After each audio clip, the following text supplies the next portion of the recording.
Hello बच्चों। आज मैं आप लोगों को क्लास 9th की जो आपके पास मैथ्स की एनसीईआरटी की बुक है ना, उसमें हमने अपना chapter number 3 the words of number start कर रखा है। तो आज की क्लास में हम लोग बिल्कुल लास्ट एक्सरसाइज करने वाले हैं इसके अंदर, जो कि हमारे पास है end of chapter exercise.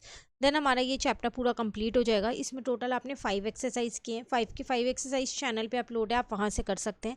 Then end of the chapter exercise आपको आज मिल ही जाएगी। तो चलिए स्टार्ट करते हैं अपने क्वेश्चन नंबर 1 से। टोटल आपके पास इसमें 16 क्वेश्चन है इस एक्सरसाइज में। जितना भी आपने पूरे चैप्टर में समझाइए पूरा उसका आपको यहाँ पर एक तरीके से सारे क्वेश्चंस मिक्स करके दे दिए गए हैं। फर्स्ट क्वेश्चन में आपसे कह रहा है convert the following rational numbers in the form of terminating decimal और non terminating and repeating decimal whichever the case may be by the process of long division. Long division की help से आपको बताना है कि जो ये number है इनका जो डेसिमल एक्सपेंशन है वो टर्मिनेटिंग होगा या फिर वो नॉन टर्मिनेटिंग बट रिपीटिंग होगा। तो हम डिवाइड करके यहाँ पर देख सकते हैं 3/50 है फर्स्ट वाला हमारे पास। तो मैंने यहाँ पर डिवाइड किया, 50 मैंने यहाँ पर लिखा और 3 यहाँ पर लिखा, पॉइंट लगा के 0 ले लिया क्योंकि 50 की टेबल में 3 नहीं आता। देन 50 की टेबल में 30 भी नहीं आता, तो एक 0 यहाँ लिख के एक और 0 ले ली मैंने यहाँ पर। ठीक है, अब 50 की टेबल में 300 आता है 6 पे, तो ये पूरा पूरा डिवाइड हो गया। तो इसका आंसर आ गया 0.06 और हम यहाँ लिख देंगे terminating decimal expansion.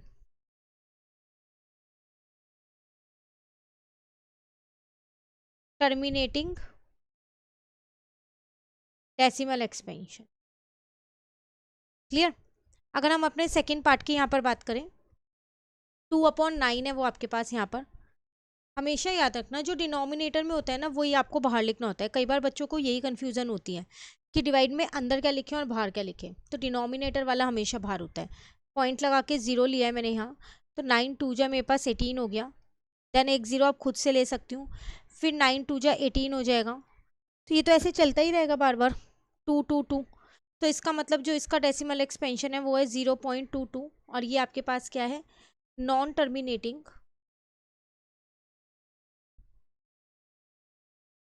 But repeating decimal expansion है। क्लियर। तो क्वेश्चन नंबर 1 बहुत आसान था, कंप्लीट हो गया। क्वेश्चन नंबर 2 में आपसे क्या कह रहे हैं, आपको प्रूव करना है prove that √5 is an irrational number. देखो बहुत इंपॉर्टेंट क्वेश्चन है, आर डी शर्मा वगैरह में भी आपको ये मिलने वाला है। √2 का भी आ जाता है, √5 का भी आ जाता है, √3 का भी आ जाता है, पर ज़्यादातर √5 का ही आता है। तो काफ़ी इंपॉर्टेंट है, अपने टेस्ट के लिए एग्जाम के लिए इसे ज़रूर करके जाइएगा। आपसे कह रहा है आपको प्रूव करना है कि √5 जो है वो क्या है, आपके पास एक इरेशनल नंबर है। ये हमें पता है कि ये इरेशनल नंबर होता है, बट हमें यहाँ इसे प्रूव करके दिखाना है। तो जब भी हमें ऐसे कुछ प्रूव करना हो ना, तो हम इसका उल्टा एज्यूम कर लेते हैं। ठीक है, तो हम यहाँ लिख देते हैं let us assume that √5 is a rational number. मैंने ये मान लिया कि जो √5 है ना वो मेरा एक रैशनल नंबर है, मतलब मैंने उसका उल्टा एज्यूम किया है, रैशनल ना एज्यूम करके रैशनल एज्यूम किया है। ठीक है, अब जब ये रैशनल नंबर है तो फिर मैं इसे √5 को P/Q की फॉर्म में लिख सकती हूँ, क्योंकि हम रैशनल नंबर्स को P/Q की फॉर्म में ही तो लिखते हैं। तो मैंने इसे P/Q की फॉर्म में लिख दिया और ब्रैकेट में लिख दिया मैंने यहाँ पर कि जो P और Q है वो क्या है, मेरे एक इंटीजर्स है, और जो Q है ना वो मेरे पास वो 0 के इक्वल नहीं है, क्योंकि अगर वो 0 के इक्वल होगा तो वो इनफाइनाइट हो जाएगा। डिनोमिनेटर कभी भी 0 के इक्वल नहीं होता। ठीक है, साथ के साथ एक और चीज़ हम यहाँ लिख सकते हैं कि इनका जो भी कॉमन फैक्टर है ना वो सिर्फ 1 होगा। तो हम यहाँ लिख देते हैं common factor of P and Q are only 1, मतलब ये कोप्राइम नंबर्स हैं P और Q जो है।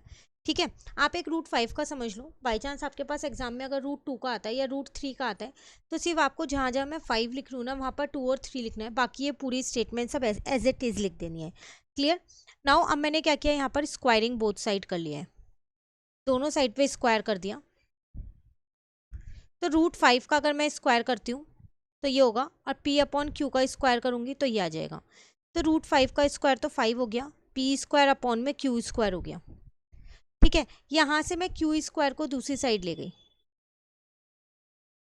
तो इसका मतलब मैं ये कह सकती हूँ यहाँ पर कि जो P² है वो पूरा पूरा डिविजिबल है 5 से, है ना, क्योंकि अगर मैं इसको ये लिखती हूँ तो ये पूरा पूरा डिवाइड हो रहा है, तभी तो मेरा क्वोशंट जो है वो क्यू स्क्वायर आ रहा है, यही है ना। तो फिर मैं यहाँ पर ये लिख सकती हूँ, this means that P square is divisible by 5। तो ये तो पूरा पूरा डिविजिबल हो रहा है 5 से, और जब पी स्क्वायर डिविजिबल हो रहा है तो ऑब्वियस सी बात है पी भी डिविजिबल होगा ही होगा, क्योंकि आपने उसी का ही तो स्क्वायर किया है ना। तो therefore P is also divisible by 5। इसका मतलब पी का तो एक और फैक्टर है 5, 1 के अलावा। मैंने ऊपर एज्यूम किया था कि पी और क्यू का सिर्फ एक ही कॉमन फैक्टर है 1 और कोई नहीं है, बट यहाँ पर मुझे नीचे जब मैंने सॉल्व करना स्टार्ट किया तो मुझे पता चला कि पी का एक और फैक्टर है 5, क्योंकि पी इससे पूरा पूरा डिवाइड हो रहा है। अब ऐसे ही मुझे क्यू का भी एक और फैक्टर निकालना है, ठीक है। तो हम यहाँ पर क्या करेंगे, तो लेट कर लेते हैं हम यहाँ पी को मैंने 5k मान लिया, जिसमें जो k है वो भी आपका एक इंटीजर है। k इज़ एनी इंटीजर, हर जगह हर चीज़ आपको मेंशन करके आनी है, वरना एग्जाम में नंबर कट जाते हैं, इस चीज़ का ध्यान रखिएगा, ठीक है। नाउ मैं यहाँ पर क्या करती हूँ, मेरे पास एक इक्वेशन थी, ये वाली इक्वेशन 1 ले लेती हूँ इसे। तो इक्वेशन 1 मैं यहाँ पर यूज़ कर रही हूँ अपनी, तो p square is equal to 5q square है। मैं यहाँ पर p की वैल्यू पुट कर रही हूँ, तो 5k स्क्वायर लिख सकती हूँ मैं यहाँ पर, और यहाँ आ जाएगा 5q स्क्वायर। तो ये हो गया 25k स्क्वायर, और यहाँ पर आ जाएगा 5q स्क्वायर, ठीक है।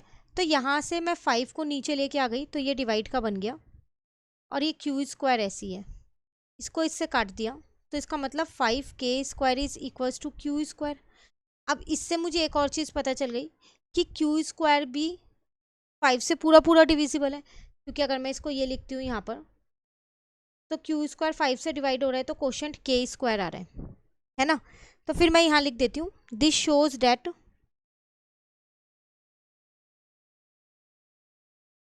q square is divisible by 5। और जब q स्क्वायर 5 से डिविजिबल है तो ऑब्वियस सी बात है ना, q भी डिविजिबल हो गई, तो therefore q is also divisible by 5। तो इसका मतलब q का भी एक और फैक्टर है 1 के अलावा 5, जैसे p का है ना। तो so both p and q are divisible by 5, दोनों ही मेरे 5 से डिविजिबल हो रहे हैं, और जब दोनों 5 से डिविजिबल हो रहे हैं तो इनका एक और फैक्टर 5 है। तो मैंने ऊपर एज्यूम किया था इनका कोई भी फैक्टर नहीं है, तो ये तो मेरी एजम्पशन को गलत प्रूव कर रहा है। बट दिस कॉन्ट्राडिक्ट, कॉन्ट्राडिक्ट का मतलब होता है कि अपोजिट, गलत प्रूव कर रहा है। कॉन्ट्राडिक्ट आवर अजम्पशन, जो मैंने ऊपर एज्यूम किया था वो मेरी एजम्पशन को गलत प्रूव कर रहा है, that root that p and q have only 1 common factor. मैंने यही माना था ऊपर कि इनका सिर्फ एक ही कॉमन फैक्टर है 1, पर ये मेरी कॉन्ट्राडिक्शन कर रहा है ये मेरी एजम्पशन को, that is 1। Hence our assumption is wrong, हमारी एजम्पशन गलत है। रूट 5 जो है वो इरेशनल नंबर है, रैशनल नहीं है। Our assumption is wrong, root 5 is an irrational number. Clear. आप सोच रहे होंगे ये इतना बड़ा है, इसको कैसे लिखेंगे एग्जाम में, सिर्फ एक ही बार लगेगा, 2-3 बार प्रैक्टिस करोगे ना ये सारी लाइंस याद हो जाएंगी, बट ये हर क्वेश्चन के लिए हो जाएगा। फिर रूट 5 के लिए तो मैंने आपको बता ही दिया। अब आपके पास रूट 2 आता है एग्जाम में, जहाँ जहाँ 5 लिखा है वहाँ 2 लिख देना, बस उसके अकॉर्डिंग सॉल्व करना, ठीक है। रूट 3 आता है तो जहाँ जहाँ 5 लिखा है वहाँ 3 लिख देना और उसके अकॉर्डिंग सॉल्व करना। बाकी जो ये स्टेटमेंट्स वगैरह है ना ये सब में सेम रहने वाली, तो एक बार थोड़ा सा लेंदी ज़रूर लगेगा, बट अगर आप इसे अच्छे से कर लेंगे तो एग्जाम में पक्का ये 3 नंबर को तो आना ही आना है, आपके 3 नंबर पक्के हो जाएंगे। क्लियर। चलिए क्वेश्चन नंबर 3 पे आ जाते हैं। इसमें आपसे क्या कह रहा है, convert the following decimal numbers in the form of p upon q। p upon q की फॉर्म में इन्हें लिखना है। फर्स्ट वन इज 12.6,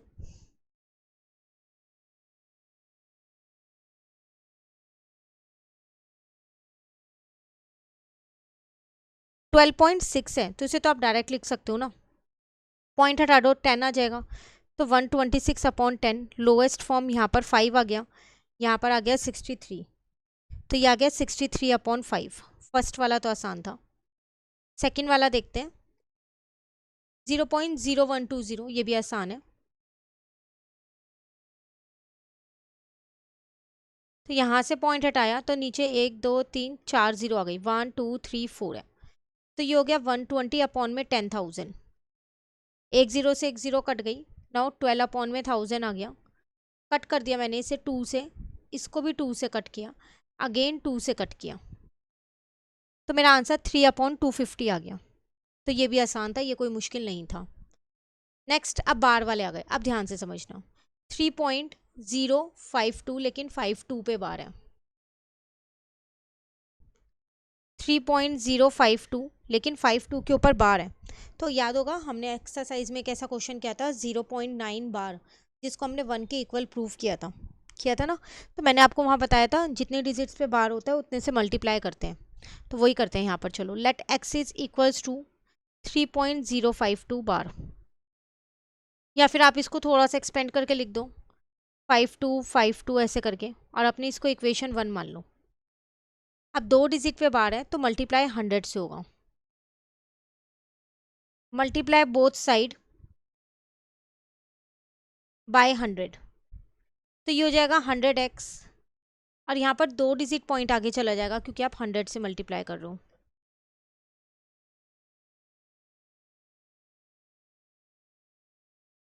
ठीक है, ये आपकी इक्वेशन 2 हो गई।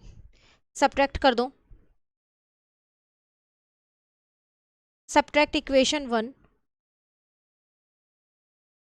फ्रॉम इक्वेशन 2, तो यहाँ पर आ जाएगा 100x माइनस x, यहाँ पर आ जाएगा 305.2525 करके, ठीक है, माइनस 3.052525, चलता रहेगा ये ऐसी। तो यहाँ पर तो आ गया 99x। अब यहाँ सब्ट्रैक्ट देखो कैसे करेंगे, मैं यहाँ साइड में आपको इसलिए करके दिखा रही हूँ। तो 3.0525 ऐसे ही चल रहा है, तो मेरे पास आ गया 302.2 कह सकते हो, ठीक है, यही आगे चलेगा क्योंकि। तो x इज इक्वल्स टू में 302.2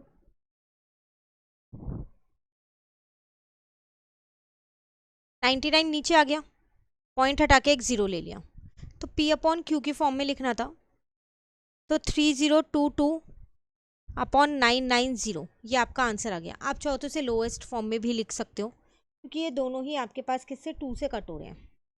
क्लियर? चलिए, नेक्स्ट है आपके पास, अगेन यहाँ पर एक ही पे बार है आपके पास, अगर आप ध्यान से देखो तो इसमें आपके पास 235 है, लेकिन सिर्फ दोनों पे तो नहीं दिख रहा, तीनों पे नहीं दिख रहा, सिर्फ 35 पे दिख रहा है ना, तो इसका मतलब सिर्फ 3535 बार बार रिपीट हो रहा है, ठीक है ना। तो सेम इसी तरीके से होगा ये वाला क्वेश्चन भी, आप इसे एक बार होमवर्क में ट्राई करना। इन केस अगर आपको नहीं आता तो आप मुझसे कमेंट करके पूछना, बट आप इसे इसी तरीके से पूरा ट्राई करना, क्योंकि जितने ज़्यादा क्वेश्चंस की आप प्रैक्टिस करोगे उतना ही आपको ये क्वेश्चन अच्छे से करना आएगा। ठीक है, हम फिफ्थ वाला करते हैं, 0.23 बार।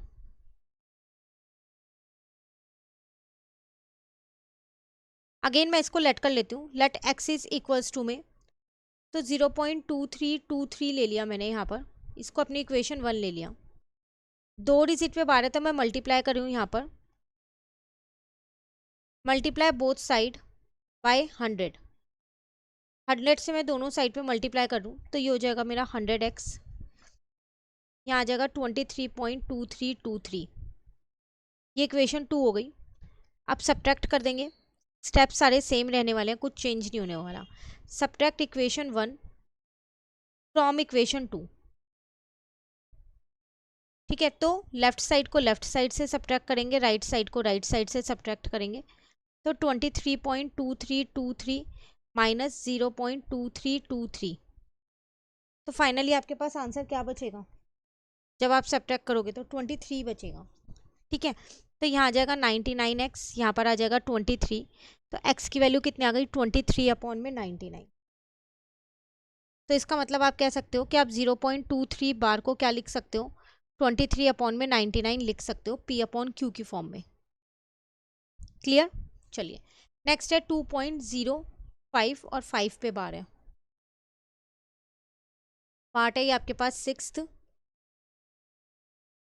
2.05 5 पे बार है। अगेन इसको पहला स्टेप वही है, लेट कर लेते हैं। तो 2.0555 ये रिपीट हो रहा है बार बार, इसे इक्वेशन 1 ले लिया। एक डिजिट पे बार है तो मल्टीप्लाई 10 से कर दूँ, मल्टीप्लाई बोथ साइड बाय 10, तो यहाँ आ जाएगा 10x। एक डिजिट आगे चला जाएगा, यहाँ गया 20.5555 चलता जाएगा। अब ये इक्वेशन 2 हो गई। नाउ सब्ट्रैक्ट कर देंगे। अब सब्ट्रैक्ट इक्वेशन 1 फ्रॉम इक्वेशन 2। ठीक है, तो 10x माइनस एक्स हो जाएगा, यहाँ आ जाएगा 20.555 माइनस 2.055। ठीक है, तो ये तो 9x हो गया। अगर मैं यहाँ पर इसको सब्ट्रैक्ट करती हूँ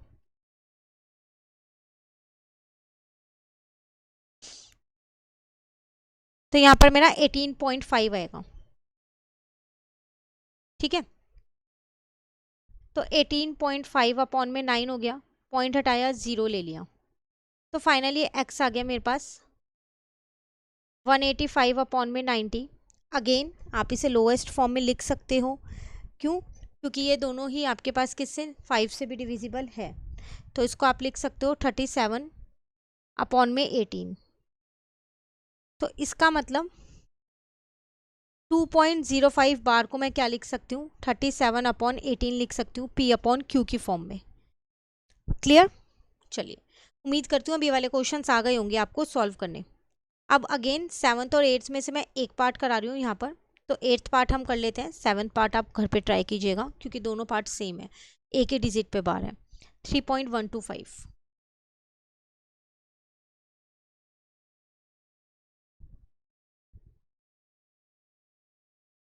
लेट कर लेते हैं। ये मैंने रिपीट में लिख दिया इक्वेशन 1। एक पे बार है तो मल्टीप्लाई 10 से करेंगे, मल्टीप्लाई बोथ साइड बाय 10, तो ये हो गया 10x। यहाँ आ जाएगा 31.2555 क्योंकि 5 ही रिपीट हो रहा है। सब्ट्रैक्ट कर देते हैं, सब्ट्रैक्ट इक्वेशन 1 फ्रॉम इक्वेशन 2। तो 10x माइनस एक्स और यहाँ पर आ जाएगा 31.2555 माइनस 3.1255, तो ये तो 9x हो गया। इसको मैं यहाँ साइड में सब्ट्रैक्ट करके दिखा रही हूँ, जिनको भी डाउट हो वो यहाँ से देख सकते हैं।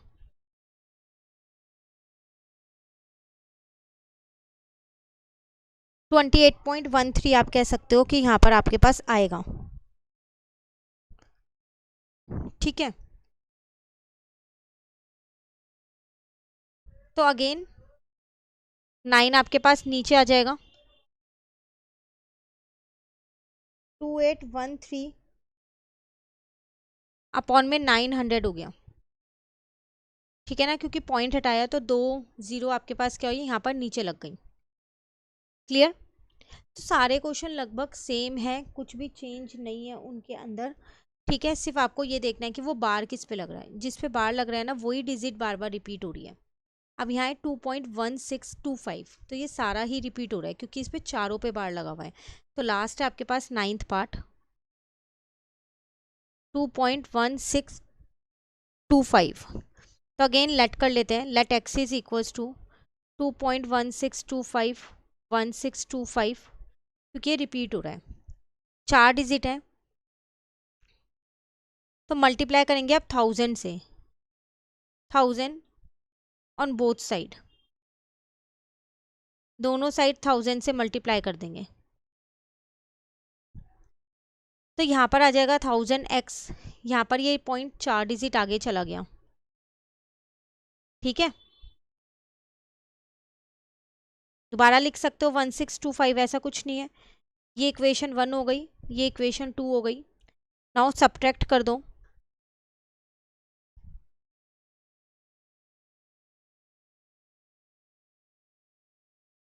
क्लियर।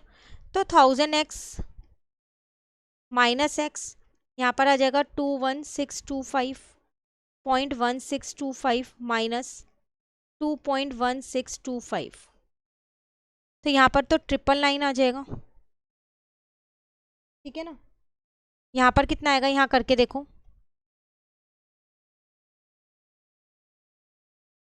और यहाँ पर है 2.1625। पॉइंट के बाद तो कुछ नहीं बचेगा, ज़ीरो ही बचेगा। तो ये पॉइंट तो आ गया आपके पास 21623। अगेन एक्स आ जाएगा आपके पास 21623 इज अपॉन में 999। तो इसका मतलब 2.1625 बार को आप क्या लिख सकते हो, 21623 अपॉन में 999। क्लियर। काफ़ी इंपॉर्टेंट क्वेश्चन है। क्वेश्चन नंबर 2, क्वेश्चन नंबर 3 दोनों ही एग्जाम में पूछे जाते हैं कंपलसरी। तो बिल्कुल ध्यान से आप इन दोनों क्वेश्चंस को कीजिएगा। नाउ क्वेश्चन नंबर 4 इज, आपसे कह रहा है locate the following rational numbers on the number line. कितने पार्ट्स हैं, 2 ही पार्ट हैं। 0.532 और 1.15 बार है, ध्यान रखना।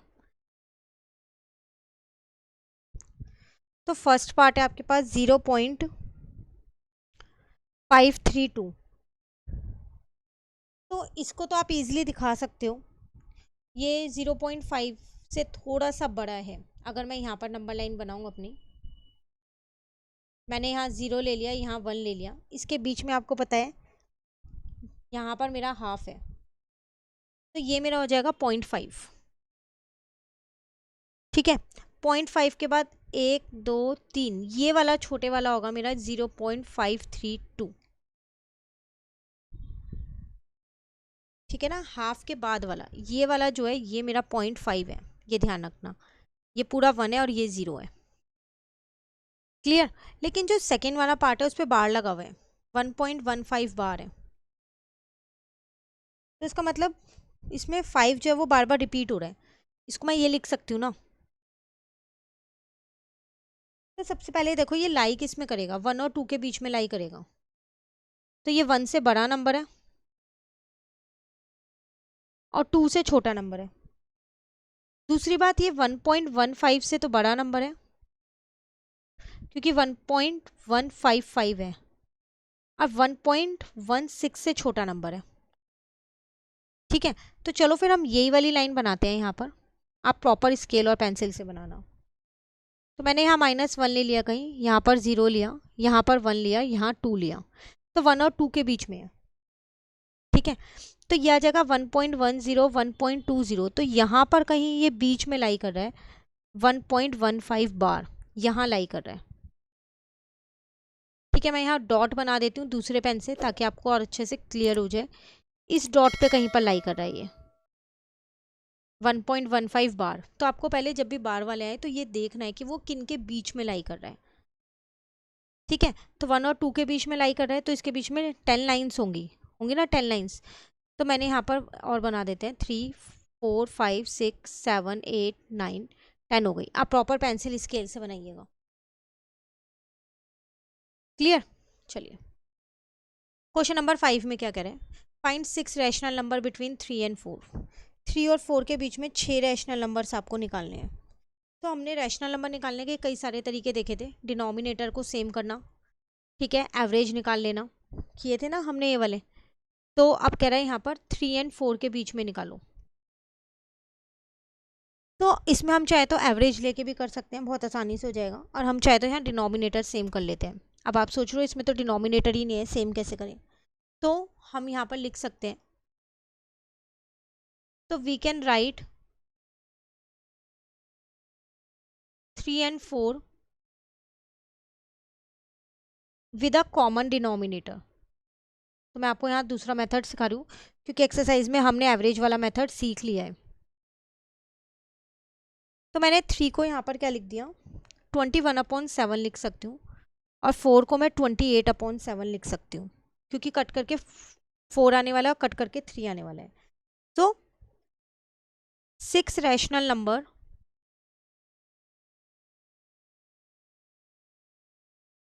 बिटवीन 3 एंड 4 आर, इनके बीच के 6 रैशनल नंबर्स आप यहाँ लिख सकते हो। 22/7, 23/7, 24/7, 25/7, 26/7 एंड 27/7। आप सोच रहे होंगे कि कैसे पता चलेगा कि क्या लें। तो आप कुछ भी ले सकते हो, आपका 3 आना चाहिए सॉल्व करके। आप 12/4 भी ले सकते थे, ठीक है, और 16/4 भी ले सकते थे। तो इसे सॉल्व करके 3 आ रहा है, इसे सॉल्व करके 4 आ रहा है, लेकिन इन दोनों के बीच में आपको 6 रैशनल नंबर्स नहीं मिल रहे। 12 के बाद सिर्फ 13, 14, 15 तीन ही मिल रहे हैं, पर आपको यहाँ 6 निकालना है। तो इसलिए मैंने ये वाला डिनोमिनेटर चूज किया, ठीक है। तो डिपेंड करता है आपको कितने रैशनल नंबर निकालने हैं, उसी के बेसिस पे आप वो डिनोमिनेटर को चूज करोगे। क्लियर? चलिए नेक्स्ट सेम है, find 5 rational numbers between 2/5 and 3/5। अब इसमें ये वाला मेथड लगाते हैं और अच्छे से क्लियर हो जाएगा। 2/5 एंड 3/5 है, अब 5 निकालने हैं, तो इनके डिनोमिनेटर को थोड़ा सा चेंज कर दो, ठीक है। तो मैं इसमें 10 से इंटू कर देती हूँ, तो इसे 20/50 कर दिया। इसमें भी मैं 10 से इंटू कर देती हूँ। हम खुद से इंटू कर सकते हैं, बट न्यूमरेटर और डिनोमिनेटर दोनों में करेंगे, ये ध्यान रखना। अब आप निकाल सकते हो। तो 5 rational numbers, 5 rational numbers between 2/5 and 3/5 are, इनके बीच के लिख दो। 21/50, 22/50, 23/50, 24/50 एंड 25/50। क्लियर? और भी आगे के लिख सकते हो, पर उन्होंने 5 ही पूछे हैं, इसलिए हम 5 ही निकालेंगे, ठीक है। Now next question, question number 7 पे आ गए हम। फाइंड 5 रैशनल नंबर्स, दोबारा 5 रैशनल नंबर्स निकालने हैं बिटवीन 1/6 एंड 2/5।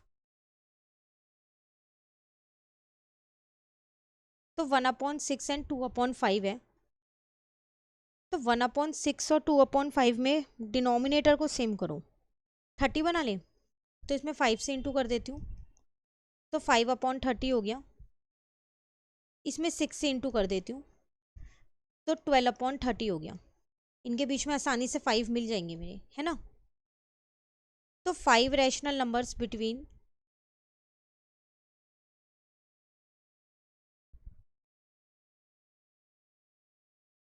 1/6 एंड 2/5 आर, लिख दो 5, 6/30, 7/30, 8/30, 9/30, 10/30।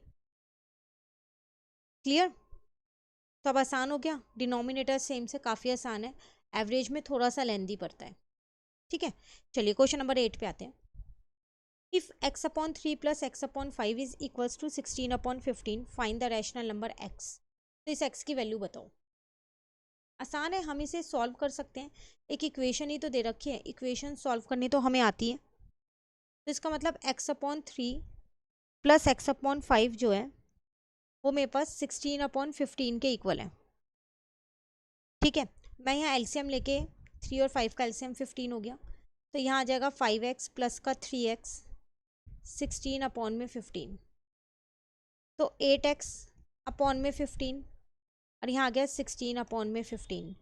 15 से 15 कट जाएगा, तो 8x इज इक्वल्स टू में 16। तो यहाँ से आपकी x की वैल्यू कितनी आ जाएगी, 16/8, कट कर दो 2 आ गई। तो इसका मतलब रैशनल नंबर जो है आपके पास x, वो कितना है, 2 है। आप सोच रहे होंगे ये रैशनल नंबर कैसे, ये तो p/q की फॉर्म में नहीं है, तो आप इसे 2/1 तो लिख सकते हो, ठीक है। चलिए 9th क्वेश्चन है, let a and b be the 2 non zero rational number. मान लेते हैं a और b जो है वो रैशनल नंबर है, नॉन जीरो मतलब जीरो नहीं है, such that a plus 1/b is equal to 0, ये एक दे रखी है। Without assigning any numerical value, आप इसमें कोई भी न्यूमेरिकल वैल्यू असाइन मत करो। Determine whether a b is positive और नेगेटिव। बताओ ए बी पॉजिटिव होगा, a मल्टीप्लाई b या नेगेटिव होगा। कोई वैल्यू नहीं असाइन करनी, तो कैसे करेंगे जब वैल्यू नहीं हमें कुछ भी लिखनी है। तो हमें ये दे रखा है, तो यहाँ से क्या मैं a की वैल्यू निकाल सकती हूँ, -1/b आएगी। अब मुझे तो ए बी की वैल्यू निकालनी है ना, पर ए बी तो यहाँ कहीं नहीं है, तो मैंने क्या किया, यहाँ पर मल्टीप्लाई कर दिया, multiply be on both side. ऐसा क्यों किया मैंने, ताकि यहाँ ए बी बन जाए, और यहाँ ये बी से बी कट गया, तो इसका मतलब ए बी की वैल्यू कितनी आ गई, -1, जो कि नेगेटिव है, विच इज नेगेटिव, है ना नेगेटिव। तो therefore a into b is negative. Clear, छोटा सा क्वेश्चन था, बस आसान तरीके से हो सकता था, पर देखने में लग रहा था कैसे। 11th, without performing division determine whether the decimal expansion of 18/125 is terminating or non-terminating. If it is terminating, state the number of decimal places. कह रहा है डिवाइड मत करो, बिना डिवाइड करे बता दो कि ये टर्मिनेटिंग है या नॉन टर्मिनेटिंग है। हमने सीखा था 125 के फैक्टर्स निकाल के देख लेंगे, है ना। अगर टर्मिनेटिंग है तो फिर डेसिमल भी बताना है क्या है। तो 18/125 है, अगर मैं 125 देखूँ तो वो क्या होता है, 5 की पावर 3 होता है। तो इसका मतलब यहाँ पर हम ये कह सकते हैं कि ये तो पूरा पूरा टर्मिनेटिंग है, क्योंकि यहाँ पर 5 की फॉर्म में आ रहा है। हेंस 18/125 इज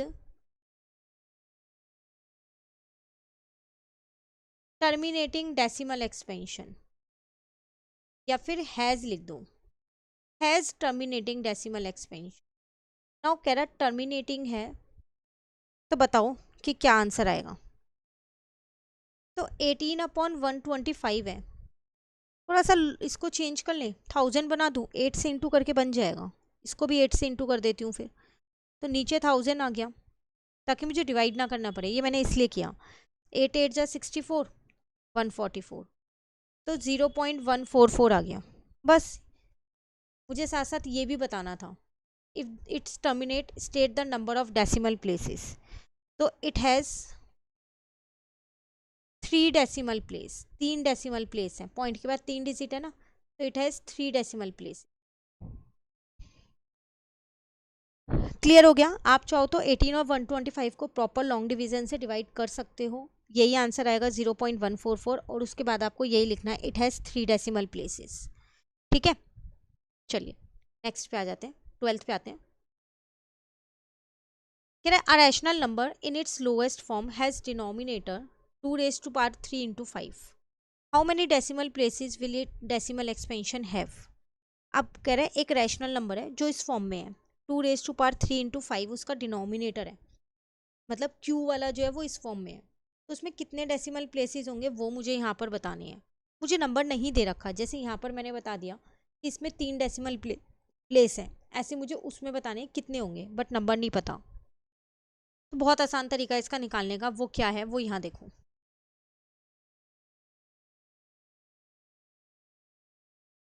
आंसर नंबर 12 पे आ गए हम। हमारे को गिवन है 2 raised to power 3 into में 5 गिवन है, तो जब हमारे को ये गिवन है तो हम इससे ये पता लगा सकते हैं कि ये जिसका भी डिनोमिनेटर होगा वो रैशनल नंबर का डेसिमल एक्सपेंशन टर्मिनेटिंग होगा, है ना। तो a rational number with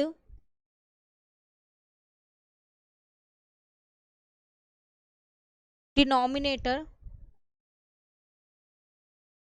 in the form of 2 raised to power 3 into 5 has a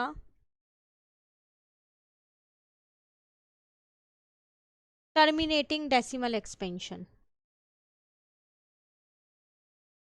तो जब टर्मिनेटिंग डेसिमल एक्सपेंशन है, अब मुझे डेसिमल प्लेस बताने हैं, तो जो डेसिमल प्लेस होते हैं वो कैसे बताते हैं वो यहाँ देखो, the number of decimal place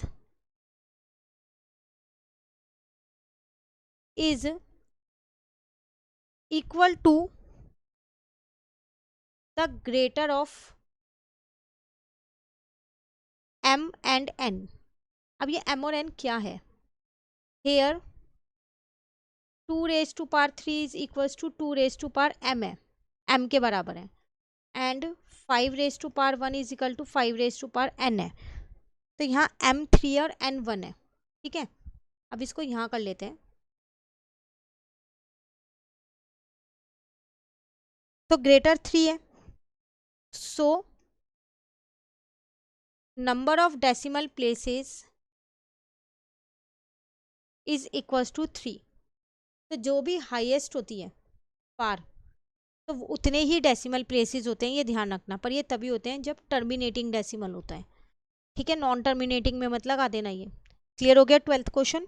चलिए क्वेश्चन 13 है हमारे पास, इसे ध्यान से समझना। थोड़ा सा लेंथी क्वेश्चन है, पूरा स्टेटमेंट का क्वेश्चन है। इसका सॉल्यूशन ऑलरेडी मैंने लिख रखा है, बट मैं आपको पहले इसको सिर्फ एक्सप्लेन करूंगी और बाद में मैं आपको ये बता दूंगी कि आपको उसे किस तरीके से लिखना है। कह रहा है इसमें लेट ए एंड बी, आपको ए और बी दो रैशनल नंबर्स दे रखे हैं। Express both a and b in the form of k1 upon m and k2 upon m. तो आप इसको k1, इसको k2 लिख सकते हो, और ये दोनों नीचे m है। अब ये दोनों नीचे m तभी होंगे जब इनके डिनोमिनेटर सेम होंगे। तो सबसे पहले हमें पहला स्टेप यही रहेगा, हमें इनके डिनोमिनेटर सेम करने होंगे। Clear? Where k1, k2 and m, ये तीनों ही क्या है, एक इंटीजर है। और साथ के साथ अगर आप k2 में से k1 को माइनस करो तो आपका आंसर 6 से बड़ा आना चाहिए। आई रिपीट, अगर आप k2 में से k1 को माइनस करो तो आपका आंसर 6 से बड़ा आना चाहिए। यूज़ द सेम डिनोमिनेटर, इन्हीं डिनोमिनेटर का यूज़ करो जो आपने लिया है ऊपर, m जो लिया है वही डिनोमिनेटर यूज़ करना। Right exactly 5 distinct rational number lies between a and b keeping the integer numerator. आपको क्या करना है, आपने ये दो नंबर लिए a और b हैं, पहले आपको इनका डिनोमिनेटर सेम करना है। देन आपको ये देखना है कि जब आप डिनोमिनेटर सेम कर दोगे तो ये k1 और k2 इन दोनों के बीच का जो डिफरेंस है वो 6 से बड़ा है या नहीं है। अगर 6 से बड़ा है तो बहुत अच्छी बात है, यही वाला डिनोमिनेटर जो बन जाएगा डिनोमिनेटर वही लेके उनके बीच के 5 रैशनल नंबर निकाल देने हैं। सॉरी, लेकिन अगर 6 से बड़ा नहीं आता तो कोई दूसरा बेस बनाना और फिर उनके बीच में 5 रैशनल नंबर निकालना। तो पहले यहाँ तक का क्वेश्चन का सॉल्यूशन समझो क्या होगा। सबसे पहली बात, मुझे यहाँ गिवन था 7/12 एंड 5/6। पहला स्टेप था डिनोमिनेटर सेम करना, तो 5/6 का डिनोमिनेटर मैंने चेंज कर दिया तो वो 10/12 बना दिया। अब दोनों का डिनोमिनेटर सेम हो गया, 12। अब मुझे देखना है यहाँ पर k2 माइनस k1 6 से बड़ा है। तो देखो ये मेरे पास k1 है, ये मेरे पास k2 है। जब मैंने माइनस किया तो देखा आंसर आ रहा है 3, जो कि 6 से बड़ा नहीं है, which is not greater than 6। तो फिर मैं ये वाला डिनोमिनेटर नहीं ले सकती 12। मुझे एक ऐसा डिनोमिनेटर लेना है कि जब मैं न्यूमरेटर को सब्ट्रैक्ट करूँ तो वो 6 से बड़ा हो। तो मैंने क्या किया, अपने इसी वाले नंबर में जो ये दो नंबर है 10/12 और 7/12, इसी में 3 से दोबारा एक बार मल्टीप्लाई कर दिया न्यूमरेटर और डिनोमिनेटर को। कर सकती हूँ, मैंने आपको बताया था आप न्यूमरेटर और डिनोमिनेटर किसी में भी मल्टीप्लाई कर सकते हो, बट सेम नंबर से करोगे। तो मैंने यहाँ पर कर दिया। अब जो मेरा नया डिनोमिनेटर बना वो बना 36 दोनों का। पहले मैं न्यूमरेटर चेक करूँगी क्या उनका डिफरेंस 6 से बड़ा है। तो 30 माइनस 21 किया जो कि 9 आया, विच इज़ ग्रेटर देन 6। इस केस में 6 से बड़ा है। तो अब ये वाले बेस लेके ये वाले, इन दोनों के बीच में मुझे 5 रैशनल नंबर निकालने हैं। आसानी से निकाल सकती हूँ, 22/36 अभी हम ऊपर क्वेश्चंस करके आए हैं, तो वही उसी पैटर्न से मैंने यहाँ पर 5 रैशनल नंबर्स निकाल दिए। तो यहाँ तक का क्वेश्चन ये था। क्लियर हो गया? अब आगे आपसे क्या कह रहे हैं, explain why the condition k2 minus k1 is greater than n+1 is necessary to find n such rational numbers between two rational number a and b। कह रहे ये कंडीशन क्यों ज़रूरी है। अगर मुझे दो रैशनल नंबर हैं a और b, इनके बीच के रैशनल नंबर्स निकालने हैं तो उसके लिए ये वाली कंडीशन क्यों ज़रूरी है। तो देखो जैसा भी आपने ऊपर देखा, आपको दो रैशनल नंबर्स के बीच में 5 रैशनल नंबर निकालने थे। तो इन दोनों के बीच में ध्यान से देखो, अगर इन दोनों के बीच में 5 रैशनल नंबर्स नहीं आ पा रहे, जबकि इनका डिनोमिनेटर सेम है ना, नहीं आ रहे ना 5, दो ही आ रहे हैं, 8/12 और 9/12।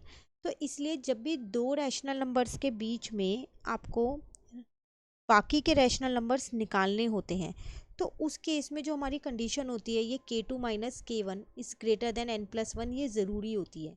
क्यों होती है? If we want n rational numbers between this, इनके बीच में अगर मुझे n रैशनल नंबर चाहिए तो इसका मतलब उनके बीच में n इंटीजर्स भी तो होने चाहिए, उतने नंबर्स होने चाहिए ना उनके बीच में। यहाँ पर देखो 7/12, 10/12, इनके बीच में इतने नंबर ही नहीं है, 8 और 9 दो नंबर दिख रहे हैं। तो जब इनके बीच में उतने नंबर ही नहीं होंगे तो आप कैसे निकालोगे? आपके पास n इंटीजर्स उतने होने चाहिए ना जितने आपको रैशनल नंबर चाहिए। तो इंटीजर्स कैसे निकालते हो आप? k1+1, k1+2 ऐसे कर करके तो निकालते हो। 22/36, 23/36, 24/36, 1 प्लस कर रहे हो। एट लास्ट जो भी होता है उससे एक पहले का लिख देते हो। 30 से पहले वाला लिखोगे 29/36 तक, तो k2 में से 1 को माइनस करके, तो फिर वो जो नंबर्स होते हैं वो इस फॉर्म में हो जाते हैं, k2 - k1 - 1। तो इसलिए हमारे को किसी भी दो रैशनल नंबर्स के बीच में अगर n रैशनल नंबर्स निकालने होते हैं तो ये कंडीशंस बहुत ज़रूरी होती है, वरना उनके बीच में हम रैशनल नंबर नहीं निकाल पाते। क्लियर है?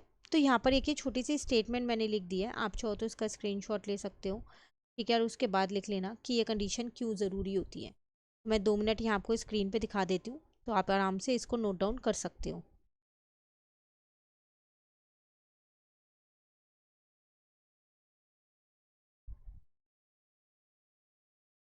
क्लियर? ठीक है, बस लास्ट में मैंने क्या किया यही लिख दिया। सो हमें एन रैशनल नंबर्स चाहिए तो उसके लिए हमारे पास ये कंडीशन होनी बहुत ज़्यादा ज़रूरी है।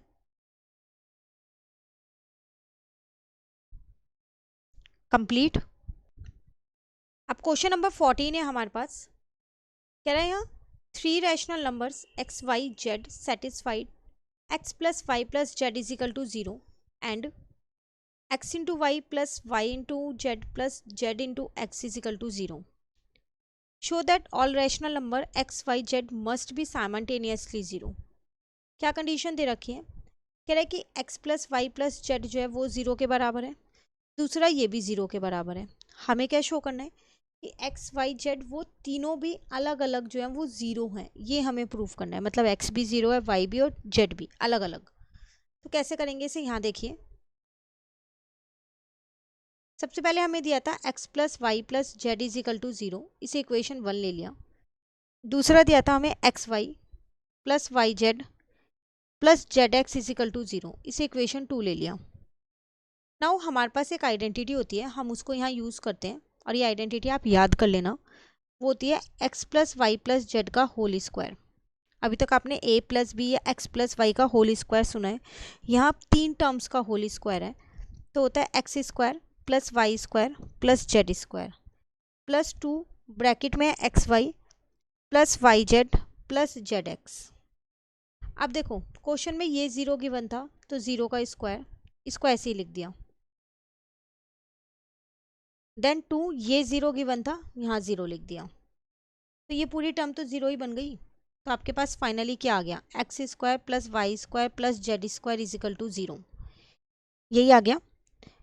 तो जब हमें पता है कि x² y² एंड z², ये सारे आपके पास क्या हैं? All are non negative rational numbers हैं, है ना, क्योंकि इनके ऊपर स्क्वायर लगा हुआ है, तो नेगेटिव तो पॉसिबल ही नहीं है, पॉजिटिव में ही आना है आंसर। तो all non negative rational numbers, और इन तीनों का सम जो है वो 0 के बराबर है ना, and their sum is equal to 0। तो जब वो 0 के बराबर है, तो 0 के बराबर कब होगा? जब ये तीनों टर्म आपस में अलग अलग 0 होंगी, तभी तो 0 होगा। तो सम is 0 is possible only when each one is 0। जब सब 0 होंगी तभी तो सम 0 बनेगा। तो हेंस इसका मतलब x² भी 0 है, y² भी 0 है और z² भी 0 है। जब उनका स्क्वायर करके 0 आ रहा है तो फिर इसका मतलब वो नंबर भी 0 ही होगा। x = 0, y = 0 और z = 0 होगा। तो so all the rational numbers, जितने भी रैशनल नंबर हैं, x y and z are simultaneously zero है, वो भी सारे क्या हैं आपके पास, एक साथ ज़ीरो ही हैं।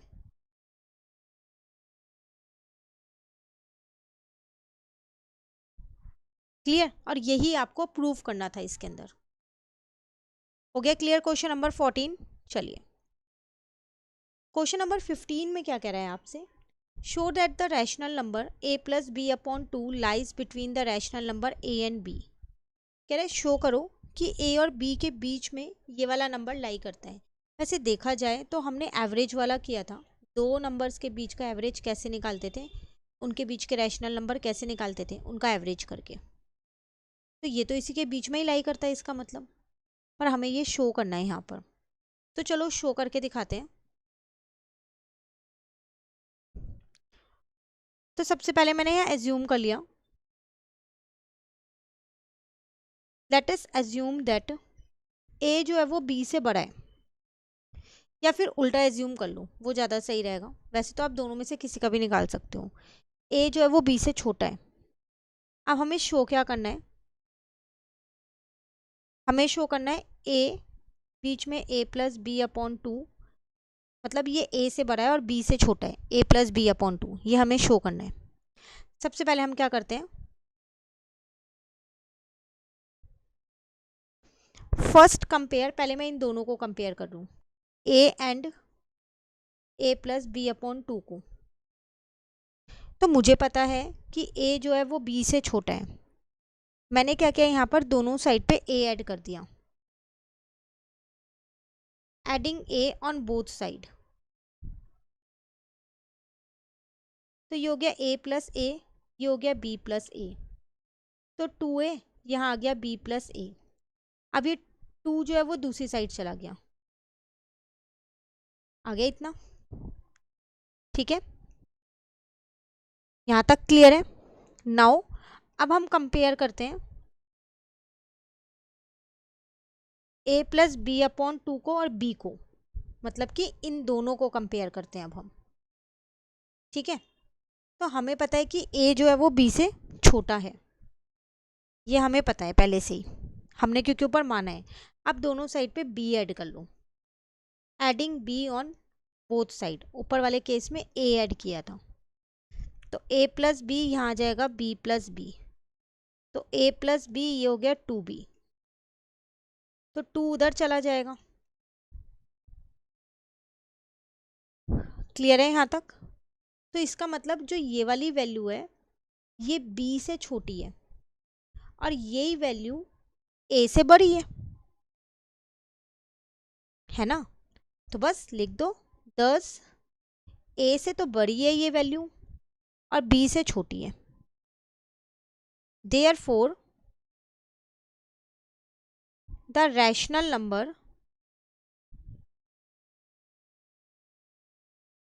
a plus b upon 2 lies between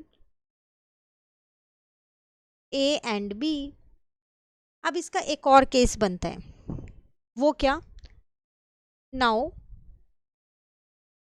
if b अगर आपके पास यहाँ पर छोटा हो a से, तो भी आपको सिमिलरली यही करना है। देन करके नहीं दिखाना, सिंपली सिर्फ लिख देना है सिमिलरली वी गेट। तो हमें क्या मिलेगा, b जो है इससे छोटा है और ये a plus B upon 2 a से छोटा है, b से बड़ा है। तो दोनों ही केस में लाई तो वो उन्हीं के बीच में ही कर रहा है, a और b के बीच में ही। In both case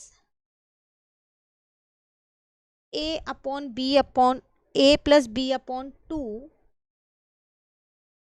lies between b and a या a एंड b।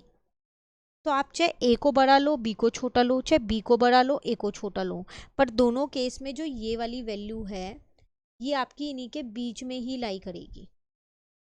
तो दूसरा पार्ट सॉल्व करके दिखाने की जरूरत नहीं है, सिमिलरली डाल के सिर्फ लिख देना है। क्लियर हो गया? ये था क्वेश्चन 15 जो हमारा कंप्लीट हो गया। नाउ क्वेश्चन 16 है, find the length of the hypotenuse of all the right triangle in figure which is refer to as square root spiral. यहाँ पर आप देख लो, एक ये आपको राइट एंगल ट्राइंगल्स दे रखे हैं यहाँ पर कई सारे, आपको ये जो सबकी हाइपोटेन्यूज है, जैसे इसकी ये है, इसकी ये वाली है, इसकी ये वाली है, 90 के सामने वाली होती है, देन इसकी ये वाली है, आपको इन सब की क्या करनी है, यहाँ पर लेंथ निकालनी है। तो पहली बात एक चीज़ ध्यान से देखो, जो फर्स्ट वाला ट्राइंगल है ये सेकेंड ट्राइंगल है, ये थर्ड ट्राइंगल है, ये फोर्थ हो गया, ये फिफ्थ, ये सिक्स्थ, ये सेवन्थ, ये एट्थ, ये नाइन्थ, ये 10, टोटल 10 ट्राइंगल्स हैं। तो फर्स्ट ट्राइंगल की जो हाइपोटेन्यूज है वो सेकेंड वाले ट्राइंगल का लिए परपेंडिकुलर है। सिमिलरली जो सेकेंड वाले ट्राइंगल की हाइपोटेन्यूज है वो थर्ड वाले ट्राइंगल के लिए उसका परपेंडिकुलर है, थर्ड वाले की हाइपोटेन्यूज फोर्थ वाले के लिए परपेंडिकुलर है, ऐसे ये चलता जा रहा है। तो मैं फर्स्ट वाले ट्राइंगल की हाइपोटेन्यूज निकाल दूंगी तो बाकी की मेरे लिए बहुत ईजिली पाइथागोरस थ्योरम से निकल जाएगी ना। तो चलो निकालते हैं।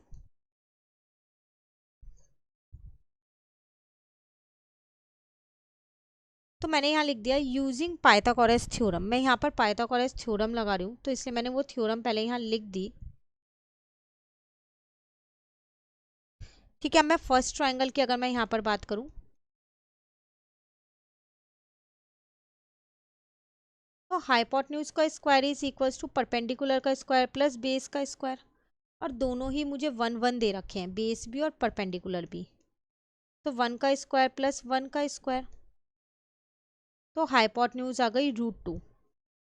नाउ अब मैं अगर अपने सेकेंड ट्राइंगल की बात करूं तो फॉर्मूला सेम यही लगेगा। ध्यान से देखो, बेस सबका 1 है। अब बाकी सबकी परपेंडिकुलर जो है वो पहले वाले की हाइपोटेन्यूज होगी, तो √2 का स्क्वायर, क्योंकि ये इसकी हाइपोटेन्यूज थी, इसका परपेंडिकुलर बन गया 1 का स्क्वायर, तो 2 + 1, तो यहाँ आ गया 3, यहाँ हाइपोटेन्यूज आ गई √3। अब सिमिलरली मैं अपने थर्ड ट्राइंगल की बात करूं, दोबारा फॉर्मूला यही लगेगा।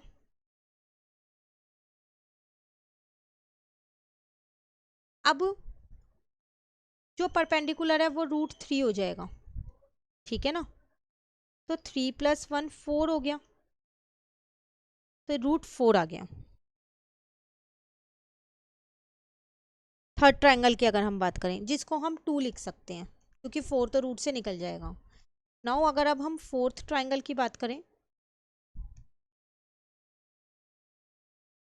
तो उसका हाइपोटेन्यूज का स्क्वायर 2 का स्क्वायर प्लस 1 का स्क्वायर हो जाएगा, क्योंकि इसकी हाइपोटेन्यूज 2 थी, तो यहाँ आ जाएगा 4 + 1,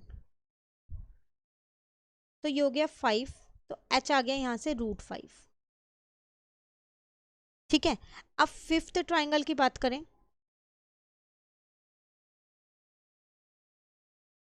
तो हाइपोटेन्यूज का स्क्वायर हो जाएगा √5 का स्क्वायर प्लस 1 का स्क्वायर, क्योंकि अब उसकी हाइपोटेन्यूज उसकी साइड बन गई, तो यहाँ पर आ गया h स्क्वायर, कितना आ गया 6, जिसको मैं √6 लिख सकती हूँ, h आ गया।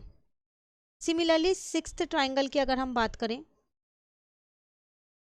तो हाइपोटेन्यूज का स्क्वायर जो है वो √6 का स्क्वायर प्लस 1 का स्क्वायर हो जाएगा, तो 6 + 1 7 हो गया h स्क्वायर, तो यहाँ से मेरी हाइपोटेन्यूज निकल के आ जाएगी √7। ठीक है, अगेन अब हम अगर अपने सेवन्थ ट्राइंगल की बात करें तो h का स्क्वायर क्या आ जाएगा, √7 का स्क्वायर प्लस 1 का स्क्वायर, तो 7 + 1 8 हो गया, तो h आ जाएगा √8, जिसको मैं 2√2 भी लिख सकती हूँ। ठीक है, उसी तरीके से अगर हम अपने एट्थ ट्राइंगल की बात करें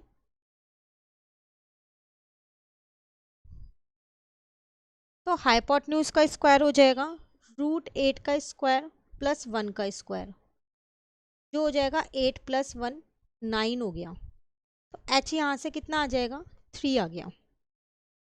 ऐसे ही हम अपने नाइन्थ ट्राइंगल की बात कर लेते हैं, हम सबकी हाइपोटेन्यूज ही निकालनी है क्योंकि हमें, तो 3 का स्क्वायर प्लस 1 का स्क्वायर, तो 9 + 1, तो यहाँ से आ गया √10।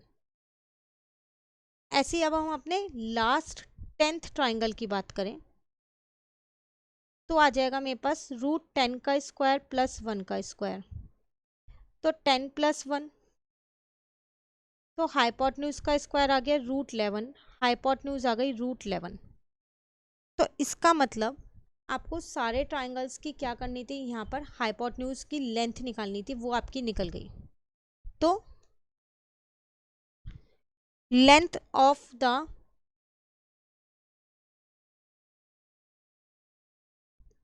Hypotenuse of all the triangles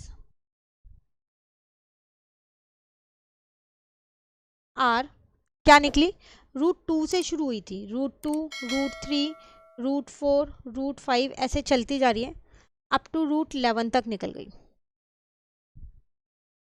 clear? आपको यही यहाँ पर निकालनी थी। Complete question 16। इसके साथ साथ ये चैप्टर यहाँ कंप्लीट होता है। अब नेक्स्ट क्लास में नेक्स्ट चैप्टर स्टार्ट करेंगे। Thank you.